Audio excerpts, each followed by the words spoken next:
Reasons for poor performance of primary market. നമ്മൾ discuss ചെയ്യാൻ പോകുന്നത് പ്രൈമറി മാർക്കറ്റിലെ പുവർ പെർഫോമൻസിന്റെ റീസൺസ് എന്തൊക്കെയാണെന്നുള്ളതാണ്. അതായത് കുറച്ച് കമ്പനീസ് മാത്രമേ അല്ലെങ്കിൽ ഒരു കുറഞ്ഞ കമ്പനീസ് ടോപ്പ് 500 കമ്പനീസ് മാത്രമേ ഈ ഒരു മാർക്കറ്റിൽ വരികയും അവിടെ ഇഷ്യൂ നടത്തുകയൊക്കെ ചെയ്യുന്നുള്ളൂ. മറ്റുള്ള പ്രൈവറ്റ് കമ്പനീസ് അല്ലെങ്കിൽ public companies they are not interested in coming new issue market. അതിനുള്ള റീസൺസ് എന്തൊക്കെയാണെന്നാണ് പറയാൻ പോകുന്നത്. ഫസ്റ്റ് മാർക്കറ്റ് ആണ് manifestation of real economy. Capital market is manifestation of real economy. It depends upon several macroeconomic factors such as decline in industrial and infrastructural growth, miserable conditions in domestic demand, poor export performance, large government borrowing from market, stagnant domestic saving ratio, etc. Some of the factors negatively influenced the present state of primary capital market and reflected in the performance of new issue market. നമ്മുടെ primary market അല്ലെങ്കിൽ new issue market just ഒരു എക്കണോമിയുടെ ഒരു real manifestation ആണെന്ന് പറയാം. അതായത് നമ്മുടെ എക്കണോമിനെ അതേപോലെ represent ചെയ്യുന്നതാണ് എന്ത് ഒരു ക്യാപിറ്റൽ മാർക്കറ്റ്. അപ്പോൾ ഈ എക്കണോമിയിൽ ഉണ്ടാകുന്ന changes that will affect the primary market also. അതായത് എക്കണോമിക് ഫാക്ടേഴ്സിൽ ഉണ്ടാകുന്ന ചേഞ്ചസ്, ഇൻഡസ്ട്രിയൽ ഗ്രോത്തിൽ ഉണ്ടാകുന്ന ചേഞ്ചസ്, ഇൻഫ്രാസ്ട്രക്ചർ ഡെവലപ്മെന്റ് ഉണ്ടാകുന്ന ചേഞ്ചസ്, അങ്ങനെ നമ്മുടെ എക്കണോമിനെ എഫക്ട് ചെയ്യുന്ന ഓരോ കാര്യങ്ങളും എന്തിനെ എഫക്ട് ചെയ്യുന്നുണ്ട്? ക്യാപിറ്റൽ മാർക്കറ്റിനെ എഫക്ട് ചെയ്യുന്നുണ്ട്. സോ ഇറ്റ് ഈസ് ഫ്ലക്ച്വേറ്റിംഗ് ആണ്. ഓക്കെ, അതാണ് അതിന്റെ ഫസ്റ്റ് റീസൺ ആയിട്ട് പറയുന്നത്. Then failure to mobilise the household savings. The new issue market in India is failed to mobilize the household savings. Less than 10% of household savings were reached in the primary market. Companies mainly depends on private placement rather than approaching public to mobilize their capital requirement.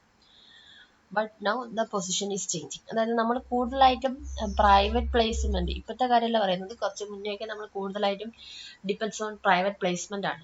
പബ്ലിക്കിന്റെ ഇടയിലേക്ക് അതിന്റെ ഒരു സേവിങ്സോ കാര്യങ്ങളോ ഒന്നും എത്തിയിട്ടില്ലായിരുന്നു. അതാണ് പറഞ്ഞത് 10% below house holds മാത്രമായിരുന്നു ഈ ഒരു ന്യൂ ഇഷ്യൂ മാർക്കറ്റിൽ വരികയും ഷെയറിലൊക്കെ ഇഷ്യൂ ചെയ്യുകയും ചെയ്യുന്നത്. സോ അങ്ങനെയുള്ള ഒരു ലിമിറ്റേഷൻ ഇതിലുണ്ടായിരുന്നു. പക്ഷെ ഇപ്പൊ അത് കുറെ മാറിക്കൊണ്ടിരിക്കുന്നുണ്ട്. Then third one, passive situation. The prolonged passive situation in the secondary market has also depressed the investment incentives in primary market.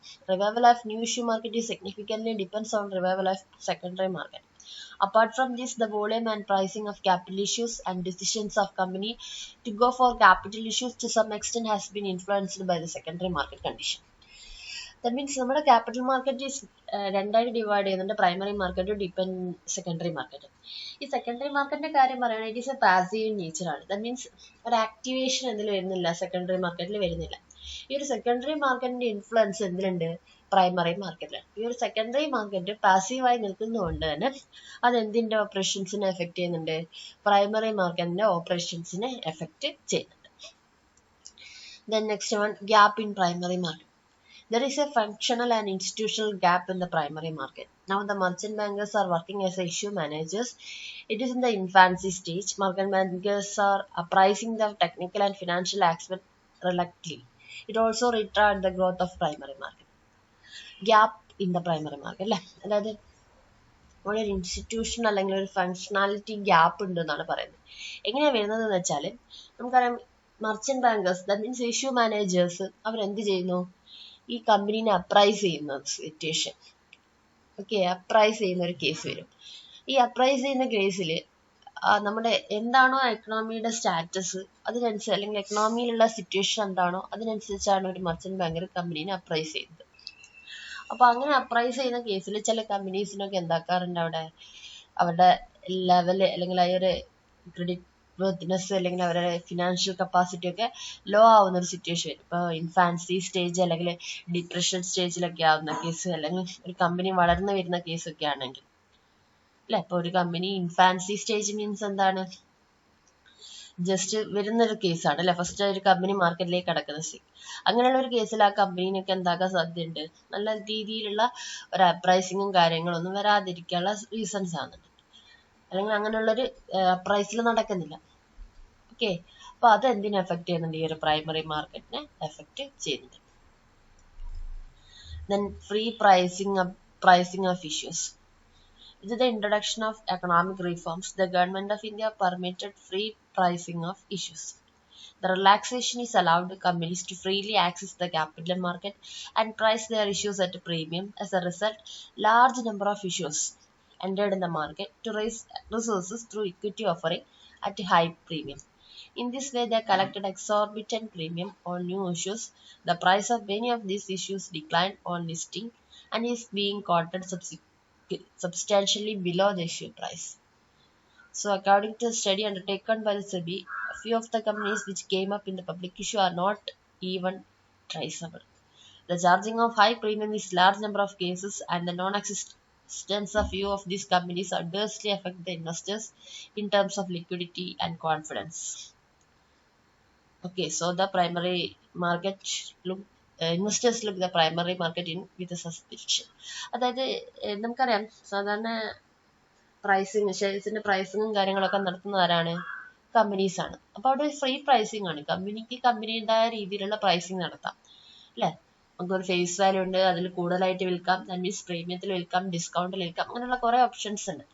അത് കമ്പനീസ് ആണ് അതിന്റെ ഓപ്ഷൻസും കാര്യങ്ങളും അതിന്റെ പ്രൈസിങ് ഒക്കെ തീരുമാനിക്കുന്നത്.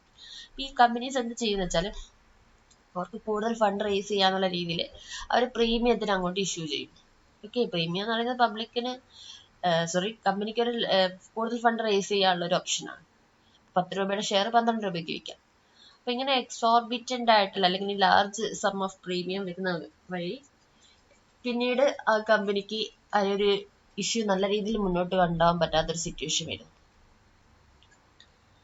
അതായത് ആദ്യം അവർ നല്ല ഹൈ പ്രീമിയത്തിലൊക്കെ ഓഫർ ചെയ്തു, ദെൻ ഹൈ പ്രീമിയം ഒക്കെ കളക്ട് ചെയ്യുകയൊക്കെ ചെയ്തു. ബട്ട് ആഫ്റ്റർ ലിസ്റ്റിംഗ് ആ കമ്പനിയുടെ പ്രൈസ് കുറയുകയും അത് ഇൻവെസ്റ്റേഴ്സിന്റെ ഇടയിൽ എന്താവുകയും ചെയ്യും, ഒരു സസ്പിഷ്യൻസ് ക്രിയേറ്റ് ചെയ്യുകയും ചെയ്യും അല്ലേ? നമ്മൾ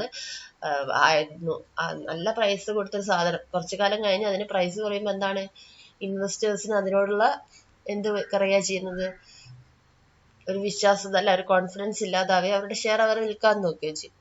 പിന്നീട് വിൽക്കാൻ നോക്കുമ്പോൾ എല്ലാവരും കൊണ്ടുവച്ച് വിൽക്കുകയായിരിക്കും. അപ്പൊ അവിടെ എന്തുണ്ടാവില്ല, ഷെയർ വിറ്റ് പോകാത്തൊരു സ്ഥിതി. അപ്പൊ അങ്ങനെയുള്ള ചില സിറ്റുവേഷൻസ് ഒക്കെ ഇതിന്റെ ഈ ഫ്രീ പ്രൈസിങ്ങിന്റെ ഭാഗമായിട്ട് വരുന്നുണ്ട് എന്നാണ് പറയുന്നത്. Then data to investors. Many companies are not providing analytic and qualitative data to investors. The abridged prospectus is not sufficient to meet the information need of investors. അതായത് ഇൻവെസ്റ്റേഴ്സിന് വേണ്ട ഇൻഫർമേഷൻസ്, ഒരു കമ്പനിയെ പറ്റി അവർക്ക് അറിയേണ്ട ഇൻഫർമേഷൻസ് ഒന്നും അവർ പ്രൊവൈഡ് ചെയ്യുന്നില്ല. നമുക്കറിയാം ഒരു അബ്രിഡ്ജഡ് പ്രോസ്പെക്ടസ് എന്നുള്ളത് കൺസെപ്റ്റ് ഉണ്ട്. They give only limited information to the investors അല്ലെ? അപ്പോൾ ആ പ്രോസ്പെക്ടസിലൂടെ ഡീറ്റെയിൽ ആയിട്ട് ഇൻഫർമേഷൻസ് ഒന്നും കൊടുക്കില്ല, കുറഞ്ഞ കാര്യങ്ങൾ മാത്രമാണ് എന്താക്കുക, പബ്ലിഷ് ചെയ്യുക. അപ്പൊ അത് ഇൻവെസ്റ്റേഴ്സിന്റെ ഇടയിൽ ഒരു സസ്പീഷൻസ് ക്രിയേറ്റ് ചെയ്യും. Then development in international market. The development in the international market also affected the response in domestic market. Although the linkages between Indian securities market and world market are not strong, as a response Indian market certainly got affected by development in foreign market. നമ്മൾ international മാർക്കറ്റിന് അല്ലെങ്കിൽ foreign മാർക്കറ്റിനെ compare ചെയ്ത് നോക്കുമ്പം are not much developed. നമുക്ക് ഇനിയും കുറേ കാര്യങ്ങളിൽ development വരാനുണ്ട്. സോ അപ്പൊ നമുക്ക് മറ്റുള്ള ഫോറിനേഴ്സുമായിട്ടൊരു കോമ്പറ്റീറ്റീവ് എന്നുള്ള രീതിയിൽ നിലനിൽക്കാൻ പറ്റുന്നില്ല. അതും ഒരു ന്യൂ ഇഷ്യൂ മാർക്കറ്റിന്റെ അല്ലെങ്കിൽ പ്രൈമറി മാർക്കറ്റിന്റെ ഒരു ലിമിറ്റേഷൻ ആയിട്ട് അല്ലെങ്കിൽ അതിൻ്റെ ഒരു ലോ പെർഫോമൻസ് ആയിട്ട് നമുക്ക് പുവർ പെർഫോമൻസ് ആയിട്ട് നമുക്ക് പറയാം. ഓക്കെ.